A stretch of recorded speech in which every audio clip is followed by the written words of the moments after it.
should actually show that it values, the people and the environment, and also they are doing something tangible, not in just the words, but they are also doing something intangible. So it's not a question of compulsion. So people have to, the companies will have to do it. If they don't do it, then I think more and more people would like to know that what they are doing about it. As the awareness is increasing, the investors and the consumers and the people, they are going to demand, they are going to ask that, okay, what is it that they are doing? You are earning profit. So what is it that you are doing back to the society and the people? So this would come up, and also the environment.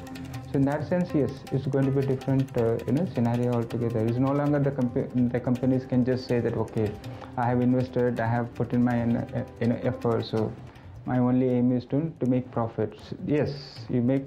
Companies of course have to make profit. No one denies that. But also people would like to know that how they are benefiting the society and the environment. That's going to be the critical question people are going to ask. जानकारी, वो भी ऐसे जानकारों से मिले तो क्या कहना। अभी CSR के बारे में जानना बहुत कुछ बाकी है, और वो भी इन्हीं जानकारों से। तो जुड़े रहिए हमारे शो के साथ, आपके लिए बहुत कुछ जानना बाकी है। मिलते हैं इस छोटे से ब्रेक के बाद।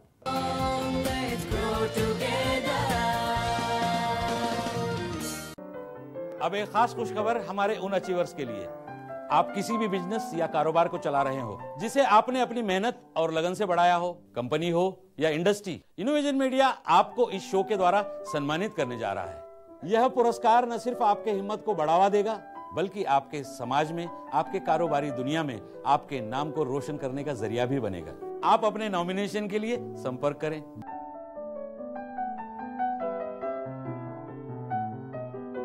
तो दोस्तों, ये मौका अपने हाथ से जाने न दें।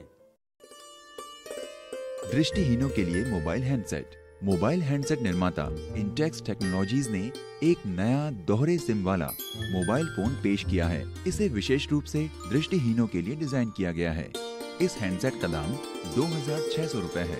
दोहरे सिम GSM प्लस GSM वाले इस हैंडसेट में ब्रेल कीपैड है जो बड़े आकार का है। इसमें टॉकिंग कीपैड की भी विशेषता है। जब कोई नंबर दबाया जाता है तो उसकी आवाज भी आती है, यानी जो नंबर दबाया जाएगा उसे सुना भी जा सकेगा। भारत के सुशिक्षित और अशिक्षित बेरोजगार जिन्हें काम की तलाश है, इनोविजन मीडिया लेके आए हैं उनके लिए मौका। नौकरी पाने का अधिक जानकारी के लिए हमें इन नंबर्स पर कॉल करें। 022-2871 0320 और 022-2871 0321 या लॉग इन करें www.innovisionmedia.in पर। हमारे द्वारा प्रदान की गई ये सेवाएं पूर्णतः निःशुल्क हैं।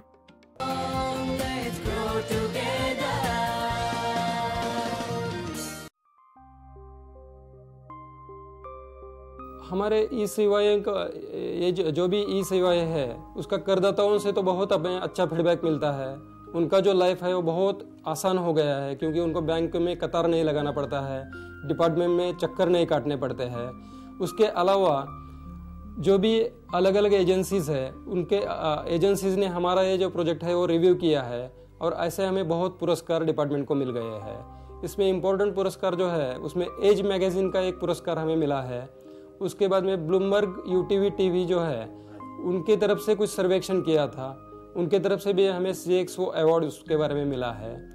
उसके बाद में कंप्यूटर सोसाइटी ऑफ इंडिया की तरफ से भी हमारा ये पूरा प्रोजेक्ट का उन्होंने सर्वेक्षण किया था, और वहाँ बहुत सारी एंट्रीज आई थी। उन्होंने यहाँ हमारे साइट विजिट दिया, हमारे अलग अलग सेवाएं जो है वो खुद उनके रिप्रेजेंटेटिव्स ने देखे, और उसके बाद में उनका बहुत प्रेस्टिजियस अवार्ड भी डिपार्टमेंट को मिला है। तो ये सब देख के हमारे जो ई सर्विसेज है बहुत सक्सेसफुल है ऐसा हमें लगता है, और ऐसे ही और नए नए सर्विसेज देके टैक्स पेयर का जो लाइफ है वो आसान करने का हम कोशिश करेंगे। ई रजिस्ट्रेशन किस वेबसाइट से हो सकता है? ये रजिस्ट्रेशन जो आप करना चाहते हैं वो सेल्स टैक्स डिपार्टमेंट की वेबसाइट से कर सकते हैं, जिसका एड्रेस है www.mahavat.gov.in। इस वेबसाइट पे आपको होम पेज के ऊपर ये सर्विसेज में पहला जो मिलता है वो ई रजिस्ट्रेशन है, और इसके ई रजिस्ट्रेशन के अंदर जो आखिरी आपको मिलता है वो इंस्ट्रक्शन शीट है, जिसमें आपको ई रजिस्ट्रेशन का इंस्ट्रक्शन शीट भी मिलता है। आप इंस्ट्रक्शन शीट पूरा पढ़ने के बाद ई रजिस्ट्रेशन के लिए जा सकते हैं। क्या ई रजिस्ट्रेशन फॉर्म भरने के लिए इंटरनेट का होना ज़रूरी है? जबकि ये फॉर्म ऑनलाइन किया हुआ है तो आपको ये इंटरनेट के माध्यम से ही करना चाहिए। ई रजिस्ट्रेशन करने के बाद कितने दिनों में रजिस्ट्रेशन नंबर मिलता है? जब आप ई रजिस्ट्रेशन के लिए आवेदन करते हैं तो हर आवेदन करने वाले को उसको ऑफिसर को मिलने का अपॉइंटमेंट डेट और टाइम दिया जाता है, जिस डेट के आपको आधे घंटे के अंदर रजिस्ट्रेशन अगर आपके डॉक्यूमेंट सही है तो मिल जाता है। ई रजिस्ट्रेशन की फीस और डिपॉजिट कितनी होती है? रजिस्ट्रेशन के दो प्रकार होते हैं, जिसमें एक आप होता है कि टर्नओवर बेस रजिस्ट्रेशन होता है। टर्नओवर बेस के लिए आपको 500 रुपये फीस भरनी होती है। और दूसरा जो प्रकार है जिसे हम वॉलंटरी रजिस्ट्रेशन कहते हैं कि जिसमें टर्नओवर नहीं होता है फिर भी व्यापारी रजिस्ट्रेशन प्राप्त कर सकता है।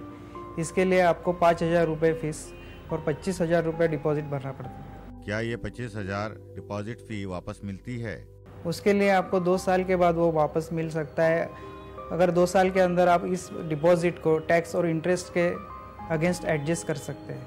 आज तक कितने रजिस्ट्रेशन फॉर्म्स बिक्रीकर विभाग को मिले हैं? ये रजिस्ट्रेशन की सुविधा हमने 1 अक्टूबर 2009 से चालू किया था, जिसमें आज तक 1,04,000 के ऊपर हमें आवेदन प्राप्त हो चुके हैं।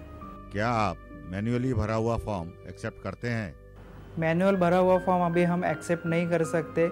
इसमें खाली नॉन रेसिडेंट सर्कल के जो डीलर होते हैं उनके लिए ई रजिस्ट्रेशन सुविधा नहीं है। इनके लिए खाली आपको मैनुअल एप्लीकेशन करना ज़रूरी है। ई रजिस्ट्रेशन क्या है? ये ई रजिस्ट्रेशन ऐसी सुविधा है जो एक आम आदमी, एक आम एप्लीकेंट अपना एप्लीकेशन इंटरनेट के जरिए डिपार्टमेंट को भेज सकता है। एक ज़माना ऐसा था कि रजिस्ट्रेशन का जो भी एप्लीकेशन है वो मैन्युअली फिलअप किया करते थे, उसके लिए तकरीबन 2 से 3 दिन का समय चला जाता था। लेकिन जब से ई रजिस्ट्रेशन आए हैं तो डीलर को पता चल जाता है कि कौन से समय पर कौन से ऑफिसर को आकर मिलना है, कितने बजे आकर मिलना है। उस समय डीलर ने अपना पूरा डॉक्यूमेंट लेकर आना है। पूरा डॉक्यूमेंट होने के बाद में इमीडिएट उसको रजिस्ट्रेशन का टीन नंबर दिया जाता है। तो ये रजिस्ट्रेशन का समय बचने का मेन फायदा डीलर को हो चुका है। ई रजिस्ट्रेशन फॉर्म फिल करने के बाद कब आपसे मिलना है? एक ई रजिस्ट्रेशन का फॉर्म पूरा भरने पर एक ई एक्नॉलेजमेंट तैयार हो जाता है जो आपको आपके स्क्रीन पर दिखाई देता है। तो उसी पर सब पूरे डिटेल्स दिखाई देते हैं, क्या आपने कौन से ऑफिसर को कितने बजे आकर मिलना है, कहाँ मिलना है, ये डिटेल्स जाकर पूरा डॉक्यूमेंट लेकर उसने उस रजिस्ट्रेशन अथॉरिटी को जाकर मिलना है। आपके पास फॉर्म्स आने के बाद कितना वक्त लगता है व्यापारियों को? व्यापारी का सभी डॉक्यूमेंट्स करेक्ट और कंप्लीट है तो तकरीबन हम आधे घंटे में डीलर को टीन नंबर दिया करते हैं। जिन लोगों के पास इंटरनेट की सुविधा नहीं है वो अपने आवेदन कैसे दें? काफ़ी जगह ऐसे भी हुआ है, जैसे ऑफिशियल प्लेस में ऐसे भी हुआ है कि सभी जगह इंटरनेट का सुविधा उपलब्ध नहीं रहता है। तो जिन जिन लोगों के पास इंटरनेट का सुविधा उपलब्ध नहीं है ऐसे लोग साइबर कैफे में जाकर अपना एप्लीकेशन फिलअप कर डिपार्टमेंट को सबमिट कर सकते हैं। क्या रजिस्ट्रेशन करते समय IT परमानेंट अकाउंट नंबर होना जरूरी है? जी हाँ, हमारी ये पूरी जो रजिस्ट्रेशन का जो सिस्टम बनाया गया है वो इनकम टैक्स के पैन के बेस पर आधारित है। इस वजह से इनकम टैक्स का परमानेंट अकाउंट नंबर रहना अनिवार्य है। अगर आपके पास इनकम टैक्स का पैन नंबर नहीं रहेगा तो नेचुरली आपको रजिस्ट्रेशन मिलना मुश्किल हो जाएगा। सिर्फ गवर्नमेंट डिपार्टमेंट को हम बिना IT पैन के टीन नंबर देते, उसके अलावा बाकी सभी लोगों के लिए IT का पैन नंबर रहना अनिवार्य है। ये फीस और डिपॉजिट किस तरह भरी जाती है? ये जो फीस और डिपॉजिट है इसका डिमांड ड्राफ्ट के जरिए पेमेंट करना रहता है। अगर मुंबई का डीलर है तो bank of Maharashtra account embed के जरिए वो डिमांड ड्राफ्ट डिपार्टमेंट को सबमिट करेगा।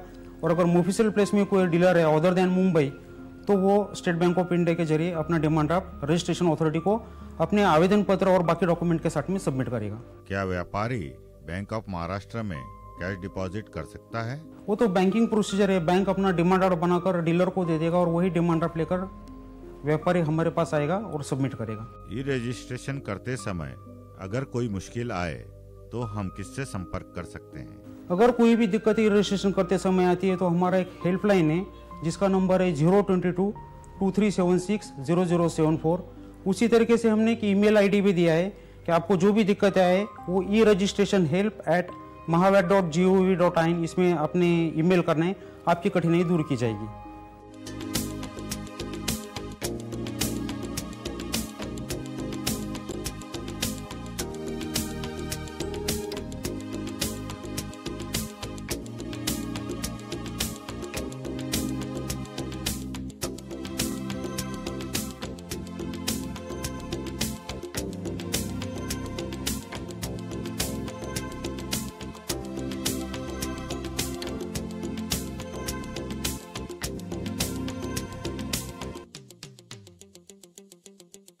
आसमान को छूना है, आगे बढ़ते जाना है, मुट्ठी में कर ले जहां, अब पीछे नहीं हटना।